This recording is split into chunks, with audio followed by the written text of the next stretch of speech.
ထိပ်ပြောင်နေတဲ့ချွေးမရဲ့မင်္ဂလာပွဲ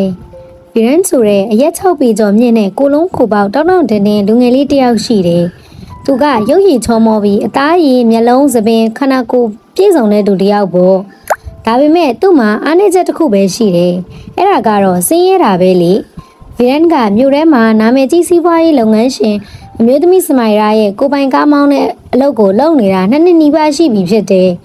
စမိုင်ရာကခေါင်းတစ်လုံးလုံးထိပ်ပြောင်နေတဲ့အမျိုးသမီးတစ်ယောက်ပေါ့။သူမရဲ့မိခင်ငယ်စဉ်ကတည်းကဆုံးပါပြည့်တဲ့နောက်ပိုင်းမှာတော့ဖခင်ဟာလည်းရင်မတော်စစမှုကြောင့်ကွယ်လွန်သွားခဲ့တယ်လေ။အဲ့ဒီနောက်ပိုင်းမှာတော့သူမတယောက်တည်းမိသားစုစီးပွားရေးကိုဆက်လက်ဦးဆောင်ခဲ့ရတယ်။ဗီရန်ကတစ္ဆာရှိပြီးရိုးသားတဲ့လူငယ်လေးတစ်ယောက်ဖြစ်လို့စမိုင်ရာကသူ့ကိုအလွန်ယုံကြည်နေခဲ့တယ်။ဒီနေ့မနက်ပိုင်းမှာမိုးတဲထန်စွာရွာနေတဲ့အချိန်ဗီရန်ကအလုတ်ရောက်လာရန်အိမ်တကားခောက်လိုက်တော့စမိုင်ရာကဖွင့်လိုက်တယ်။အော်ကျေးဇူးတင်လိုက်တာဗီရန်ကြီးမင်းရောက်လာလို့ပေါ့။ဒီနေ့ငါအရန်ရေးကြည့်တဲ့အစည်းအဝေးရှိလို့ရုံးကိုသွားစရာရှိတယ်။အမြန်သွားရမယ်လား။ဗီရန်ကစမိုင်ရာကိုရုံးခေါ်သွားခဲ့တယ်။ရုံးရောက်တဲ့အခါမှာတော့ဝန်ထမ်းတချို့ကစမိုင်ရာကိုမြင်ပြီးတိုးတိုးလေးလောင်ပြောင်နေကြတော့တာပေါ့။ဟာဟိုမှာကြည့်အောင်ကြောက်ရွံ့ပြုတ်ကြီးရောက်လာပြီ။ဒီစကားကြားလိုက်ရတဲ့စမိုင်ရာကချစ်ချင်းလှည့်ပြီးပြောလိုက်တယ်လေဟဲ့ဘာပြောကြတာလဲထပ်ပြောစမ်းဝန်ထမ်းတွေကကြောက်လန့်သွားခဲ့တယ်တောင်းပန်ပါတယ်မက်ဒမ်မတော်တဆပြုံးမိသွားတာပါလို့ပြောလိုက်တယ်စမိုင်ရာကတော့ခဏငြိမ်သွားပြီးပြုံးလိုက်တယ်အော်ရပါတယ်တောင်းပန်စရာမလိုပါဘူးငါလည်းဒီလိုပဲဖြစ်နေတာလေမဟုတ်ဘူးလားအမှန်ကတော့ငါကိုယ်တိုင်ပဲမှန်မှကြည့်လိုက်မိတိုင်းငါကကြုပ်ပြုတ်ကြီးလိုပဲထင်နေမိတာဟာအဲ့လိုဟာတာလုပ်ပြီးရေမောကထွက်သွားလိုက်တယ်ဒါပေမဲ့ဗီရန်ကတော့ဒီလိုလှောင်ပြောင်ခံရတာကိုမကြေမနက်ဖြစ်နေခဲ့တယ်လေမက်ဒမ်တခုပြောလို့ရမလားမက်ဒမ်မြင့်စိတ်ထားကအရန်ကိုလှပတာပဲစမိုင်ရာကပြုံးပြီးကျေးဇူးတင်ပါတယ်ဗီရန်လို့ပြန်ဖြေလိုက်တယ်အဲ့ဒီနောက်သူမကအစည်းအဝေးခန်းထဲကိုဝင်သွားခဲ့တယ်မိုင်ရာတို့ရုံးထဲရောက်တဲ့အချိန်မှာမိုးကြောင်အနှဲငယ်လမ်းပိတ်နေတဲ့အတွက်အစည်းအဝေးကိုနောက်ကျသွားခဲ့တယ်လေအစည်းအဝေးခန်းထဲကိုရောက်တာနဲ့စောင့်နေတဲ့လုပ်ငန်းရှင်တယောက်ကလှောင်ပြီးပြောလိုက်တယ်အမလီမဲဒမ်ရဲ့ဘာလို့ဒီလောက်နောက်ကျရတာလဲခမည်းမှာပြင်ဆင်စရာသပင်လည်းရှိတာမဟုတ်ဘူးအဲ့ဒါကိုဒီလောက်နောက်ကျနေတယ်ဟဲ့လား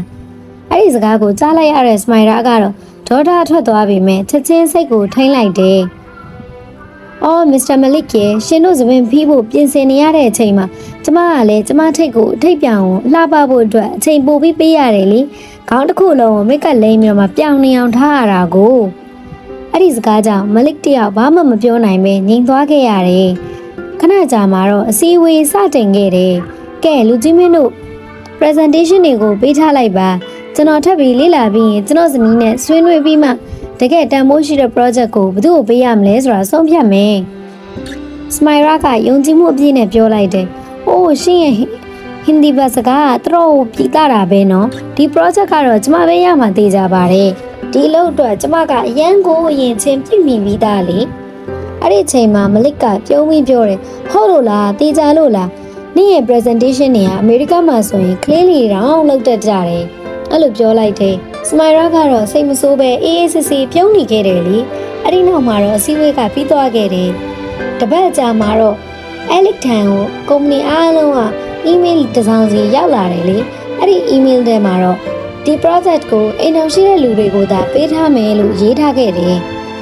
အဲ့ဒီစာကိုဖတ်ပြီးစမိုင်ရာတယောက်အလွန်ပဲစိတ်ညစ်သွားခဲ့တယ်လေဘာလို့လဲဆိုတော့သူမကတယောက်တည်းအိမ်တော်မရှိတဲ့အပြူကြီးဖြစ်နေလို့ပဲပေါ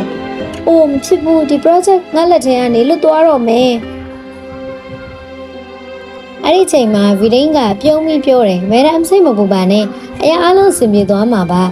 စမိုင်ရာကပြုံးပြီးဗီဒိန်းနင်ကငါ့ရဲ့ကားမောင်းသမားလေဒါတော့မင်းငါစိတ်ကိုဖတ်တတ်တယ်ဟဲ့လားငါစိတ်ညစ်နေတာကိုနင်ဘယ်လိုသိလ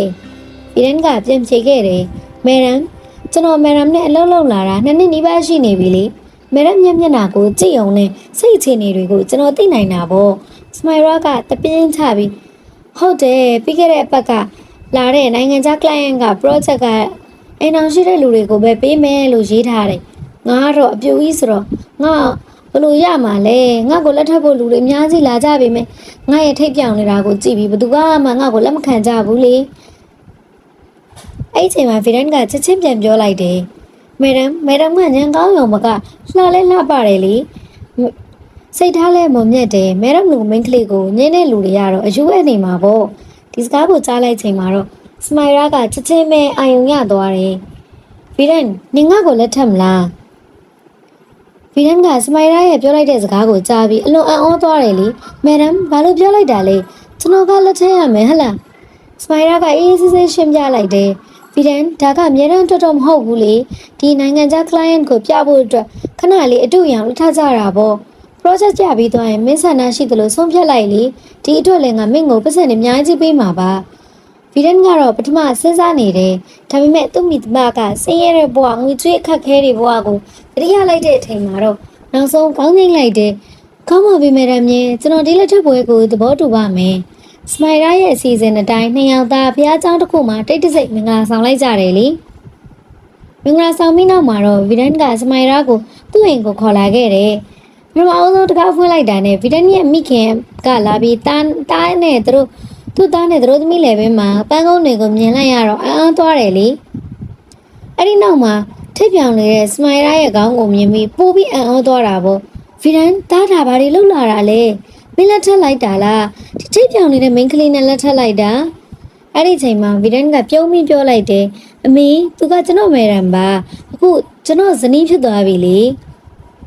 ပြီးတော့ project အတွက်ခဏလက်ထပ်ထားတဲ့အကြောင်းကိုအမေကိုအစအဆုံးရှင်းပြခဲ့လိုက်ခဲ့တယ်အားလုံးကိုနားလည်သွားတဲ့အချိန်မှာတော့ဗီဒန်အမေကသူတို့သမီးကိုအိမ်ထဲဝင်ဖို့ဖိတ်ခေါ်လိုက်တယ်လေလာပါသမီးရဲ့ငါတို့ရဲ့ချမ်းသာတဲ့ထိပ်ပြောင်ချွေးမလေးငါတို့အိမ်ထဲကိုလာပါပြီးတော့ပြောရင်းနဲ့ဆက်ပြောတယ်ငါကအမြဲတမ်းဖျားရှိကနေဒီလိုလှပတဲ့ဇနီးလေးရပါစေလို့ဆုတောင်းခဲ့တာဒါပေမဲ့ဖျားကတကယ်လှလို့တောက်ပြောင်နေမင်းတို့သမီးလေးကိုငါသားအတွက်ပို့ပေးခဲ့မယ်လို့မထင်ထားခဲ့ဘူးလေအဲ့လိုပြောလိုက်တဲ့အချိန်အိမ်သားကလူတွေအားလုံးကရံမောလိုက်တာပေါ့